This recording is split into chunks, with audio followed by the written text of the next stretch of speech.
Hey, I'm Frank, and I have hidradenitis suppurativa, HS. Before starting Cosentix, I was so uncomfortable with my symptoms, like not being able to sleep on white sheets or wear white clothes. Now I can appreciate the little things. Cosentix secukinumab is prescribed for adults with moderate to severe hidradenitis suppurativa, HS. Don't use if allergic to Cosentix. Get checked for TB before starting. Increased risk of infections and lowered ability to fight them may occur, like TB or other serious bacterial, fungal, or viral infections. Some were fatal. Tell your doctor if you have an infection or symptoms, like fevers, sweats, chills, muscle aches, or cough, had a vaccine or plan to, or if IBD symptoms develop or worsen.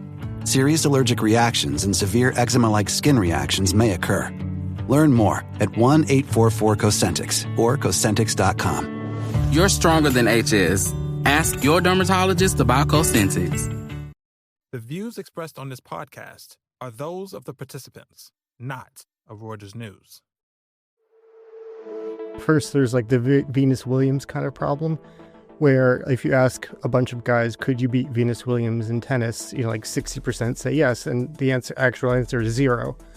And a lot of people seem to think with AI, I think, oh yeah, this can do my legal work. And it's like, no, you'll be laughed out of court and you'll lose the case. But you have to convince them of that. The boom in artificial intelligence and the fervor over how it might boost the economy is here. Now comes the flip side. For all the AI's promise to improve efficiency, there are workers and firms on the other side that risk being automated away. For once, this actually may hit office workers, especially the once seemingly unshakable law firms whose very business model will be challenged. Right, this is the thing. And obviously, we know everyone loves lawyers. We're all very happy about the explosive growth of white shoe law firms. And more than that, it's kind of a microcosm of like the explosion of knowledge work as a whole, right? As the economy has grown more and more complicated, the commanding heights are kind of increasingly populated by all these people who are valued for their skill, their wisdom, their ability to kind of cut through all of the legal paraphernalia that comes with being an advanced economy, right? And so what this means for those commanding heights as AI, which excels at presumably trying to automate and replace kind of cognitive drudgery, that's our focus this week. It's Jonathan. And it's Amy. And it's The Views Room, the weekly podcast that dives into the knottiest topics in business, economics, and finance. So, as Jonathan said, the legal profession is now huge. And I kind of feel like we need to start by giving you some numbers. So, the legal profession has now exploded from over 300,000 lawyers in the United States. And it's obviously not just the United States, but this just gives you a bit of a benchmark as to what's happened. That was in the 1970s to 1.3 million in 2024. So that's according to the American Bar Association. And at the heart is this billable hour. So I think which we all know about is that if you've ever hired a lawyer, you have probably had to pay them by the hour, sometimes an extortionate fee. So the thing is what exactly happens to that billable hour if AI comes along? Right, because there's a ton of momentum behind this, right? I think there's a lot of maybe like mystification of what happens inside law firms or banks or any of these other kind of like high-powered intellectual jobs, right? But everybody knows that AI generally is something that you can start putting into all this kind of work. Like everybody is using ChatGPT. Students are cheating on essays with it. There's people who are, replacing Google searches by asking ChatGPT what they should do or think or find out or so on. And so like every client is perfectly capable of asking like, why are you charging me for all of this like drone work effectively that you're getting all of your junior employees to do? There's a tool that everybody in the world is using right now and you're still charging me for human effort? And in a way, though, Jonathan, this is sort of like we're honing in on this sort of lawyers, but billable hours, think about actually a lot of professions, right? So accountants is a similar situation. So again, you would have booked an appointment with your accountant. You've got a very knotty tax issue that you want to go through. And now you might type it to ChatGPT, if I'm moving from this country to this country, what exactly do I need to? What are the list of 10 things I need to do before I do that? And then, as you said, that billable hour sort of becomes obsolete in some ways. I'm sure they have all sorts of answers as to why. And we've kind of sort of a crack team here at Breaking Views who really has been looking at the rise of AI since the beginning.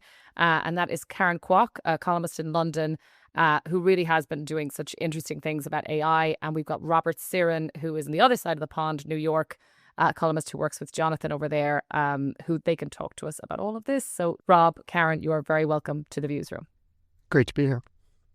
Great to be here. So Karen, maybe let's start with the law firm exactly and specifically, right? So talk to us about this whole billable hour situation so far, as in how these guys make money, why they have chosen this way of charging clients.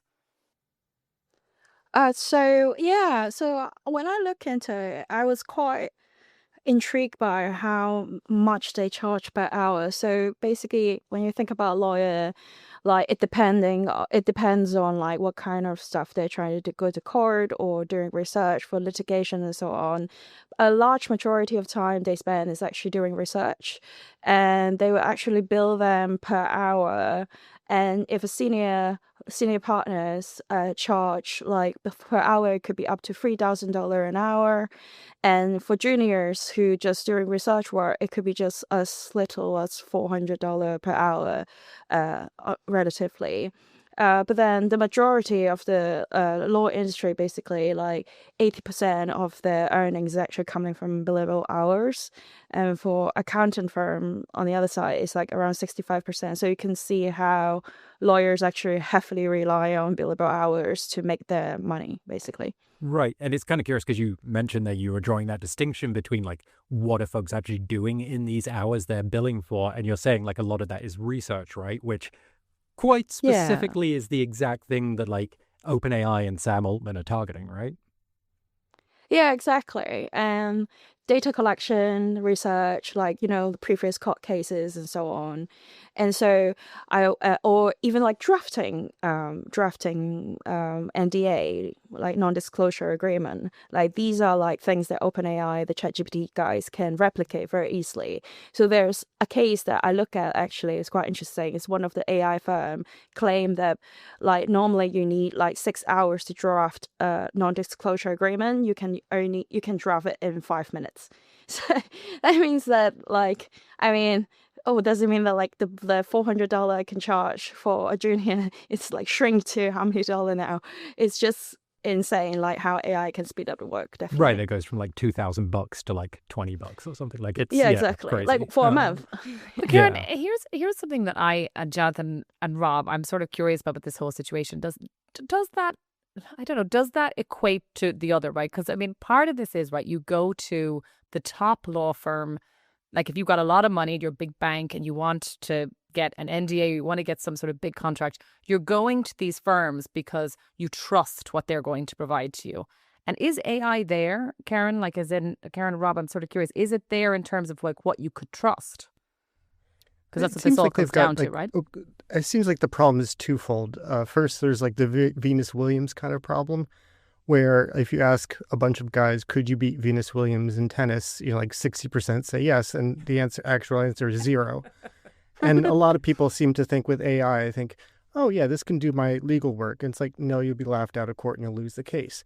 But you have to convince them of that. And the second one is with lawyers, there's a gap between, what they do and how people how people can value it. It's very hard to value it. You're paying for a service, but you don't know the quality or the number of hours. And hours kind of emerged as a proxy, kind of like, well, we put a lot of effort in this, and this is how we measured the effort. And, you're paying for that effort and, this.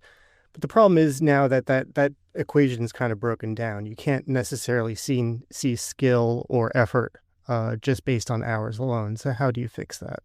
Right. And this is what I kind of wonder, because, Karen, I know you were thinking about this because you wrote an article on the whole like billable hours issue in terms of like, what is it implicitly that you're getting from these law firms, right? And part of it is like, I guess as Rob's saying here, like it is just a proxy for the amount of effort that's put in. But there's also like brand value to, I'm going and I'm getting the top flight M&A lawyer from whatever big law firm in New York, or I trust that at the end of all of this, there will be one person who kind of sits at the top and is able to vet everything that's coming from below, and like they're shaping the entire process, right?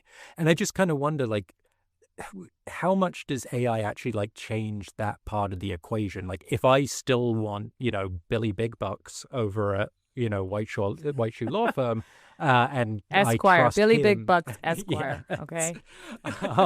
And I know that he has, litigated my type of case many, many times over. And what I'm really paying for is like him at the end of the process. Or is that maybe simplifying it too much? And there is actually like a ton of work like underneath that, like people really, really care about. I think it's going to be like when I talk to the law firms and so on, they seem to tell me that it's mostly the case that like the clients still value the opinion, right? So actually, that's the most that they value it, to be honest. Like the big guys that you talk about that can help them to execute a deal very quickly and so on. So I think more and more the value will diverted to these like big players who can actually give like really valuable opinion. And some of the law firm telling me is that what's the result is that the senior partners, their earnings per hour just keep inflating and inflating, and they saw it over the years because like AI is accelerating like how you can execute work, but the technology disruption you can see it over the years already, like using computer instead of like finding documents inside like a dodgy room and so on. So that already you saw it, and then AI accelerate that part of movement basically. I mean, we're seeing that in every field, aren't we? That like the stars are earning more and more as a percentage of all, whether it's because everyone, looks on a computer now and gets the same result for, who's the top lawyer, what music should I listen to, what a company is the best. It's all kind of pushes everyone's attention towards a few things. And that seems, makes total sense that I would do it. The other thing I'm wondering about is just in terms of how do you show value? And I'm wondering if you could, if there are like improved analytic tools would help law firms. In other words, they could say, like, not only have we won X% of cases, but here are, cases which we should have lost, but we won. And if you could somehow show that, that would seemingly help law firms as well to justify their the big costs they're imposing on clients. So, Rob, are you effectively kind of positing a future here where not only is a law firm using AI to help it, do its research and draft up its cases, but there's like an AI judge sitting at the end of it, almost like calculating kind of like wins above replacement for a law firm? Or? Yeah, everybody's in the future. Everybody's using AI agents to make their arguments for them. So, like as a client, I'll be using my agent to argue why I shouldn't pay as much of a retainer to the law firm, and the law firm will be using agent arguing with my agent about why they should pay more actually than I'm offering. Actually, that's one of the things that I spotted. Like, I think some of the big businesses, like which they have the resources to build their own legal department, apparently a lot of them stopped like hiring external law firms to do their case because they feel like they can do it internally with the help of AI. So that's already happening too. Yeah. But I was That's sort of so curious. Yeah. I was sort of curious, right? So we take Jonathan's Billy Big Bucks, right? So he's the star M&A lawyer, right? So he has got all these deals through. He's had all these like inventive ways to do deals. And he's valued very highly and paid very highly. But he wasn't always where he is, right? So, Karen, one of the interesting things in your piece is that what's vulnerable is what you're talking about, Jonathan, is that like the researchers, right? The people at the very bottom who kind of come in entry level and they spend hours kind of like, sort of learning about law, right? Learning what the big lawyer needs and wants and watching and all that kind of stuff. But if you sort of get rid of them and you are just using AI for all of that, how does the top star lawyer ever become a star lawyer, right? In that situation? Yeah, I think that's a big question. I think I when I talked to the lawyers, they were all like, I think the future will be changed. Like you will see like engineers like interested in getting into law, to be a lawyer too, and then coming in, and we will hire like data scientists and mix it up with lawyers, in order to, I can see your face, Jonathan. It's just like, yeah, so that's what they forecast, because they were saying that actually it's quite interesting. They were saying that law firms and accountants, for example, they're all becoming less attractive profession. And so they actually can't hire a lot of juniors anymore. And they were kind of sort of hoping that because they're transitioning themselves into more AI driven, they will be able to attract some kind of like engineers to help out them and to come in to join the profession. And that's the future of the law industry. I don't know how it would play out, but yeah, that's what I heard. Lawyers becoming software engineers sounds like such a terrible idea to me. I know. I just like when you think about the business model though, right? What you're essentially talking about is like turning that into like a software business model where you have a lot of upfront development costs, and then usually you kind of like amortize that out by, you know, charging everybody repeat subscription fees or whatever, rather than doing billable hours. I mean, if like software is eating the world, then I guess the world ends up being entirely software and everything gets charged as it does for software, right? Do we just end up with a world where everybody is on a subscription model? Or? Well, I think it's very hard to say. I mean, even the software business model are being disrupted these days, right?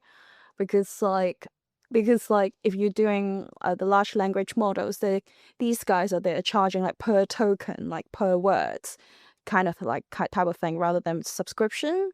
Like we're seeing there's a shift in the enterprise subscription model too. So it seems like everyone is being disrupted, to be honest.